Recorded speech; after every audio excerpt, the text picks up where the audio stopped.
Hi കൂട്ടുകാരെ, ഇന്നത്തെ വീഡിയോയിലേക്ക് എല്ലാ അംഗങ്ങൾക്കും സ്വാഗതം. ഒരുപാട് നാളുകളായി നമ്മൾ തമ്മിൽ കണ്ടിട്ടും സംസാരിച്ചിട്ടും ഒക്കെ അല്ലേ. കുക്കിംഗ് വീഡിയോ ഇപ്പോൾ വളരെ കുറവാണ്, കാരണം എൻ്റെ മെനു എല്ലാം റിപ്പീറ്റ് ചെയ്ത് വരുന്നതാണ്.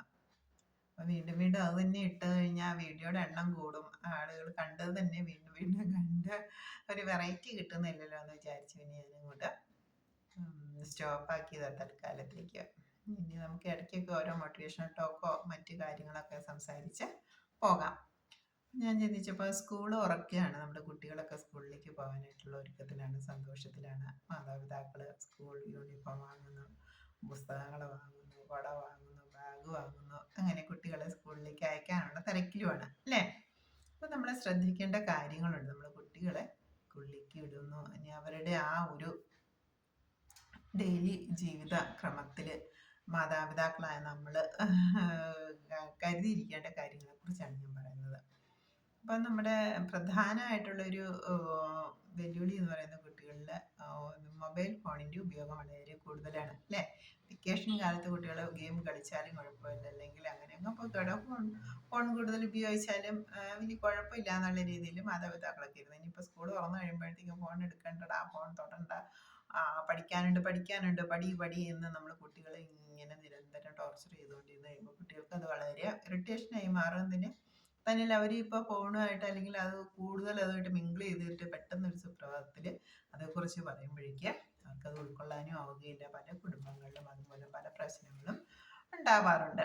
അപ്പം നമുക്ക് അതിനെ ക്രമേണ എങ്ങനെ കുട്ടികളെ ഈ ഫോണിൻ്റെ ഉപയോഗക്രമത്തിൽ നിന്നും ഒക്കെ പിൻവാങ്ങി കൊണ്ടുവരാനായിട്ട് മാതാപിതാക്കളായി നമുക്ക് എങ്ങനെ സാധിക്കും എന്ന വിഷയത്തെക്കുറിച്ചാണ് നമ്മളിന്ന് ചർച്ച ചെയ്യുന്നത്.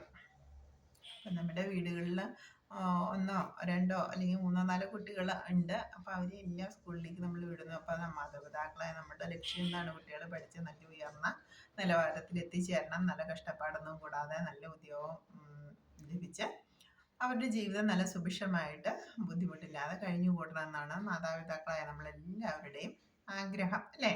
അപ്പോൾ നമുക്കറിയാം, ഉയർന്ന തലത്തിലേക്ക് എത്തപ്പെടണമെങ്കിൽ കുട്ടികൾക്ക് നല്ല മാർക്ക് ഉണ്ടാവണം, നല്ല രീതിയിൽ കഠിനാധ്വാനം ചെയ്ത് പഠിച്ച് മാർക്ക് വാങ്ങി മാർക്കിൻ്റെ അടിസ്ഥാനത്തിലാണ് അല്ലെങ്കിൽ ഗ്രേഡിൻ്റെ അടിസ്ഥാനത്തിലാണ് ഓരോ കോഴ്സുകൾക്ക് അഡ്മിഷൻ കിട്ടുന്നതും ജോലിയിൽ പ്രവേശനം കിട്ടുന്നതും ഒക്കെ. അത് നമുക്കറിയാവുന്നത് കൊണ്ട് നമ്മൾ ഈ കുട്ടികളോട് നീ പഠിക്കുക എന്ന് പറയുമ്പോഴത്തേക്കും കുട്ടികൾക്ക് എന്താണ്, അത് അത്ര തന്നെ ഇറിറ്റേഷൻ. നമ്മൾ എത്ര കോഴ്സിലാണോ പറയുന്നത് അതിൻ്റെ 10 ഇരട്ടി നെഗറ്റീവായിട്ടാണ് കുട്ടികൾ അങ്ങനെ ഭൂരിഭാഗം കുട്ടികൾ കാണുകയുള്ളൂ.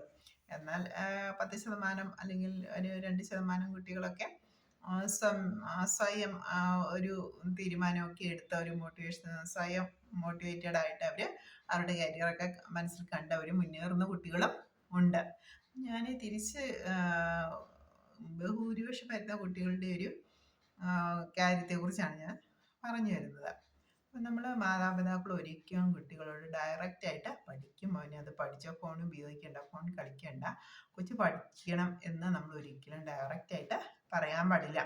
അപ്പം നമ്മൾ ഇങ്ങനെയൊരു കണ്ടീഷൻ വയ്ക്കുക, മോനെ പാഠഭാഗങ്ങളൊക്കെ നന്നായി പഠിച്ചതിന് ശേഷം കൊച്ച് ഫോൺ കളിച്ചോ, ഇങ്ങനെയാണ് നമ്മൾ പറഞ്ഞിരിക്കുന്നത്.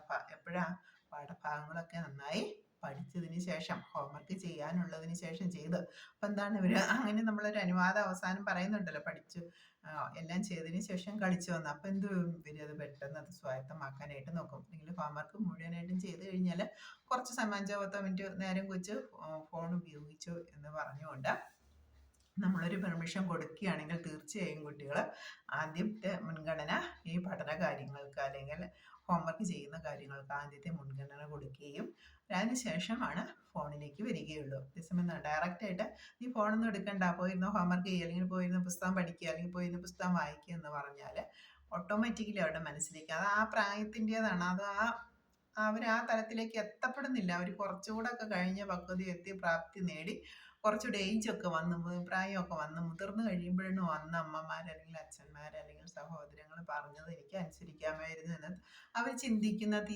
തിരിച്ചറിയുന്ന ഒരു കാലം അവർക്ക് വളരെ അകലെയല്ലാതെ അവർക്ക് അതിനെ അവർ മനസ്സിലാകാതിലൂടെ കടന്നു പോകും. പക്ഷേ ഈ ചെറുപ്രായത്തിൽ നമ്മൾ ഇങ്ങനെ പറഞ്ഞു കഴിഞ്ഞാൽ അവരൊരിക്കലും അത് ഉൾക്കൊള്ളുകയില്ല. അപ്പോൾ അവരെങ്ങനെയെങ്കിലും അത് പഠിക്കാതിരിക്കാനേ നോക്കിയുള്ളൂ. അപ്പം നമ്മൾ വളരെ സ്നേഹത്തോടു കൂടി തന്നെ പറയണം. എത്ര ഫോൺ ഉപയോഗിക്കുന്ന കുട്ടി ആയിക്കോട്ടെ, അല്ലെങ്കിൽ എത്ര പഠിക്കാൻ ശ്രദ്ധയില്ലാത്ത കുട്ടി ആയിക്കോട്ടെ, അവനൊക്കെ മോൻ നന്നായിട്ട് പഠിക്കാൻ കൊച്ചാൽ നന്നായിട്ട് പഠിച്ചിട്ട് എഴുതാനുള്ളതൊക്കെ എഴുതിയിട്ട് ഉപയോഗിച്ചോ എന്ന് നമ്മളൊരു പെർമിഷൻ കൊടുത്തു നോക്കൂ. ഒരു 10 ദിവസം അല്ലെങ്കിൽ ഒരു മാസം നമ്മൾ അങ്ങനെ കൊടുത്തു നോക്കുക. ആ കുട്ടിയിലുണ്ടാകുന്ന മാറ്റം നമുക്ക് തിരിച്ചറിയാനായിട്ട് സാധിക്കും. കാരണം പഠന കാര്യങ്ങൾ, എഴുതാനുള്ള കാര്യങ്ങൾ അല്ലെങ്കിൽ വായിക്കാനുള്ള കാര്യങ്ങൾ മുൻഗണന കൊടുത്ത ആ കുട്ടി ഡെയിലി ചെയ്തു പോകുന്നുണ്ട്. അങ്ങനെ ഓട്ടോമാറ്റിക് ആയിട്ട് ഒരു മാസം അങ്ങനെ ചെയ്തു കഴിഞ്ഞാൽ പിന്നീട് പഠിക്കാനുള്ള പ്രവണത ആ കുട്ടികളിലേക്ക് ഓട്ടോമാറ്റിക് ആയിട്ട് വന്നു ചേരും. അതുപോലെ നമ്മൾ ശ്രദ്ധിക്കേണ്ട ഒരു കാര്യങ്ങളാണ് നമ്മുടെ ബന്ധുക്കളോടോ അല്ലെങ്കിൽ നമ്മുടെ അയൽക്കാരോടോ അല്ലെങ്കിൽ നമ്മുടെ ബന്ധുമിത്രാദികളോടോ കൂട്ടുകാരോടൊക്കെ നമ്മുടെ മക്കളെ പറ്റി പറയുമ്പോൾ നമ്മളൊരു അവന് പഠിക്കാനൊന്നും സമയമില്ല, അവന് ഫോൺ കളിയാണ് അല്ലെങ്കിൽ അവന് മറ്റ് TV കാണലാണ് അല്ലെങ്കിൽ മറ്റ് കൂട്ടുകാരുമായിട്ട് കളിക്കലാണ്, ഇങ്ങനെയൊക്കെ നമ്മൾ ആ കുട്ടിയെ എഴുത്തി പറയുകയും അവൻ്റെ കഴിവിനെ കുറച്ച് കാണിക്കുകയും ചെയ്യുന്നു. അപ്പോൾ കുട്ടി അത് കേൾക്കാനിടയാകുക അല്ലെങ്കിൽ മൂന്നാമതൊരാൾ പറഞ്ഞ് ഇടയായി കഴിഞ്ഞാൽ ഓട്ടോമാറ്റിക്കായിട്ട് ആ ചെറുപ്രായത്തിൽ അത് അവരുടെ ആ മാനസിക ഒരു അവസ്ഥയാണ്. അതിൽ നമ്മളെക്കുറിച്ച് അല്ലെങ്കിൽ മാതാപിതാക്കളോട് എപ്പോഴും ഇറിറ്റേഷൻ ആയിരിക്കും. മാതാപിതാക്കളോട് തന്നെ മോശമായി ചിത്രീകരിക്കുന്ന ആളാണ് തൻ്റെ മാതാപിതാക്കൾ അല്ലെങ്കിൽ അച്ഛനമ്മമാർ എന്ന കുട്ടിയുടെ മനസ്സിൽ ഓട്ടോമാറ്റിക്കലി ഒരു ചിന്ത അവിടെ രൂപപ്പെടും. ഒരിക്കലും അങ്ങനെ ഒരു ചിന്താഗതി രൂപപ്പെടാൻ പാടില്ല. അപ്പം കുട്ടിയുടെ മനസ്സിൽ എപ്പോഴും എൻ്റെ അച്ഛനും അമ്മയും എൻ്റെ മാതാപിതാക്കൾ എൻ്റെ എല്ലാ കാര്യങ്ങളിലും എന്നോടൊപ്പം നിൽക്കുന്ന ആളാണ് എന്ന ഒരു തോന്നലാണ് കുട്ടിയുടെ മനസ്സിൽ നമ്മൾ സംജാതമാക്കേണ്ടത്. അങ്ങനെയുള്ള കുട്ടികൾ ഒരിക്കലും ഓവറായിട്ട് ഫോണിന് അഡിക്റ്റോ അല്ലെങ്കിൽ മറ്റു കാര്യങ്ങൾക്ക് അഡിക്റ്റോ ആയിട്ട് പോകില്ല. കാരണം അച്ഛനും അമ്മയും എൻ്റെ ഒപ്പം ഉണ്ട്, എനിക്ക് ശക്തി പകർന്നുകൊണ്ട് അല്ലെങ്കിൽ എനിക്ക് ആത്മധൈര്യം പകർന്നുകൊണ്ട് എൻ്റെ അച്ഛനും അമ്മയും എൻ്റെ ഒപ്പം ഉണ്ട് എന്നൊരു തോന്നൽ നമുക്ക് കുട്ടികളിൽ ഉണ്ടാക്കിയെടുക്കാനായിട്ട് സാധിക്കണം. അപ്പം അതിന് വേണ്ടിയിട്ടാണ് നമ്മൾ കുട്ടികളോട് വളരെ സ്നേഹത്തോടെ കാര്യങ്ങളൊക്കെ പറഞ്ഞു കൊടുക്കേണ്ടത്. ഫോൺ ഉപയോഗിക്കേണ്ടതെന്ന് ഡയറക്റ്റായിട്ട് ഒരിക്കലും പറയേണ്ട. പക്ഷെ പഠന കാര്യങ്ങൾ അല്ലെങ്കിൽ മറ്റു കാര്യങ്ങൾ ഡെയിലി ചെയ്യേണ്ട കാര്യങ്ങൾ ചെയ്തിട്ട് കുറച്ച് സമയം അത് കളിച്ചോ അല്ലെങ്കിൽ അത് കണ്ടോ എന്ന് പറയുമ്പോൾ ഓട്ടോമാറ്റിക്കായിട്ട് ആ കളിക്കുന്ന സമയം അല്ലെങ്കിൽ ഫോൺ ഉപയോഗിക്കുന്നതിൻ്റെ സമയം ചുരുങ്ങി വരികയും മറ്റ് ഡെയിലി ചെയ്യേണ്ട അല്ലെങ്കിൽ ദിവസവും ചെയ്യേണ്ട കാര്യങ്ങൾക്ക് കൂടുതൽ ഇമ്പോർട്ടൻസ് കൊടുത്ത് കൂടുതൽ സമയം എടുത്ത് ചെയ്യുന്നതായിട്ട് നമുക്ക് കാണാനായിട്ട് സാധിക്കും. പിന്നെ രണ്ടാമതായി നമ്മൾ ശ്രദ്ധിക്കേണ്ട കാര്യം നമ്മുടെ ബന്ധുമിത്രാദികളോടോ നമ്മുടെ കൂട്ടുകാരോടോ അല്ലെങ്കിൽ നമ്മുടെ അയൽക്കാരോടോ ഒന്നും നമ്മുടെ കുട്ടികളെക്കുറിച്ച് മോശം പറയരുത്. അപ്പം മാർക്ക് അല്പം കുറഞ്ഞു പോയിക്കോട്ടെ അല്ലെങ്കിൽ പഠിക്കാൻ അല്പം പിന്നോട്ടായിക്കോട്ടെ, പക്ഷെ നമ്മൾ അവരോടൊപ്പം സംസാരിക്കുക, മോൻ പഠിത്തം എങ്ങനെയുണ്ട് അല്ലെങ്കിൽ മോള് പഠിക്കുന്നത് എങ്ങനെയുണ്ട്, റിസൾട്ട് എങ്ങനെയുണ്ട് എന്ന് ചോദിക്കുമ്പോൾ ഒരുവിധം നന്നായിട്ട് എഴുതിയിട്ടുണ്ട് അല്ലെങ്കിൽ നല്ല റിസൾട്ട് കിട്ടിയിട്ടുണ്ട്, പിന്നെ ആ കുട്ടിയുടെ പരമാവധിക്ക് അവൻ ചെയ്തിട്ടുണ്ട്. അപ്പോൾ ആ കഴിവിനെ നമ്മൾ അപ്രീഷിയേറ്റ് ചെയ്യണം, നമ്മൾ അംഗീകരിക്കണം. അപ്പം കിട്ടുന്ന മാർക്കിന് നമ്മൾ അംഗീകരിച്ചു, മാതാപിതാക്കൾ അംഗീകരിച്ചു, മോൻ ഇത് മതി, ഇനിയും കുറച്ചുകൂടെ മോനെ അടുത്ത ക്ലാസ്സിൽ കുറച്ചുകൂടെ നന്നായിട്ട് നല്ല മാർക്ക് വാങ്ങി ജയിക്കാനായിട്ട് പറ്റും എന്നൊരു വാക്ക് നമ്മൾ ആ കുട്ടിക്ക് കൊടുക്കുകയാണെങ്കിൽ അല്ലെങ്കിൽ മോൾക്ക് അല്ലെങ്കിൽ മോന് കൊടുക്കുകയാണെങ്കിൽ ഓട്ടോമാറ്റിക്കായിട്ട് ആ കുട്ടി സ്വയം മോട്ടിവേറ്റഡ് ആവുകയും അടുത്ത ക്ലാസ്സിലേക്ക് കയറുമ്പോഴേക്കും കുറച്ചുകൂടി മെച്ചപ്പെട്ട മാർക്ക് വാങ്ങാനും. അപ്പം നമ്മുടെ ഒരു ബ്ലെസ്സിങ്സ്, ഒരു അനുഗ്രഹം അല്ലെങ്കിൽ നമ്മളുടെ ഒരു എനർജി ആ കുട്ടികളിലേക്കും പകർന്നു പോകുന്നുണ്ട്. അതേസമയം കുട്ടിയെക്കുറിച്ച് മോശമാണ് പറയുന്നതെങ്കിൽ നമ്മളിൽ നിന്ന് നെഗറ്റീവ് എനർജിയാണ് കുട്ടിയിലേക്ക് ചെല്ലുന്നത്.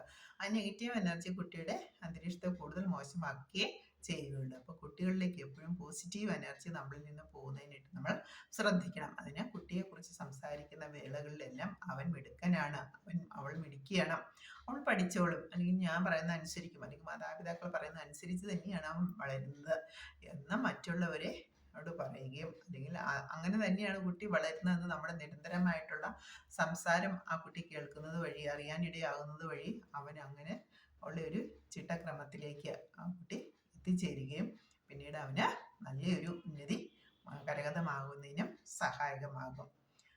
കുട്ടിയെക്കുറിച്ച് മോശം ആരോടും സംസാരിക്കാതിരിക്കുക. കുട്ടികളോട് സംസാരിക്കുമ്പോൾ നേരിട്ട് ഫോണിൻ്റെ ഉപയോഗം പാടില്ല എന്ന് പറയാതെ എല്ലാ കാര്യങ്ങളും ചെയ്തതിന് ശേഷം 5-10 മിനിറ്റ് കൊച്ച് കളിച്ചോ എന്നുള്ള ഒരു പെർമിഷൻ കൊടുക്കുകയും ചെയ്യുക. ഓട്ടോമാറ്റിക്കലി കുട്ടിക്ക് ഫോണിൻ്റെ കളിക്കുന്ന ഉപയോഗം അല്ലെങ്കിൽ ആ ഫോണിൻ്റെ ആവശ്യമില്ലാത്തൊരു അവസ്ഥയിലേക്ക് നമുക്ക് ആ കുട്ടിയെ ഉയർത്തിക്കൊണ്ടുവരാനായിട്ട് സാധിക്കുകയും ചെയ്യും. അപ്പോൾ നമ്മുടെ സ്കൂൾ തുറക്കുകയാണ്. എല്ലാ മാതാപിതാക്കളും കുട്ടികളോട് ഇടപഴകുമ്പോൾ വളരെ സ്നേഹത്തോടെ, വളരെ സന്തോഷത്തോടെ, വളരെ ശ്രദ്ധാലുക്കൾ, വളരെ കെയറായിട്ട്, അത് കുട്ടിയുടെ എല്ലാ കാര്യങ്ങളിലും അച്ഛൻ അമ്മ ശ്രദ്ധിക്കുന്നുണ്ട്, അവന് എല്ലാ ശ്രദ്ധയും കിട്ടുന്നുണ്ട് എന്ന് കുട്ടിയെ സ്വയം ബോധ്യപ്പെടുത്തക്ക രീതിയിൽ അവന് വേണ്ടി അല്പസമയം ചെലവഴിക്കുകയും അവനോട് സംസാരിക്കാൻ വേണ്ടി എല്ലാ കാര്യങ്ങളും ഡെയിലി അന്വേഷിക്കുകയൊക്കെ ചെയ്യുകയാണെങ്കിൽ നമ്മുടെ കുട്ടികൾ നമുക്ക് ഉത്തരം ഉയർത്തിക്കൊണ്ട് വരാനായിട്ട് സാധിക്കും. ഓക്കെ, താങ്ക് യു കൂട്ടുകാരെ, താങ്ക് യു.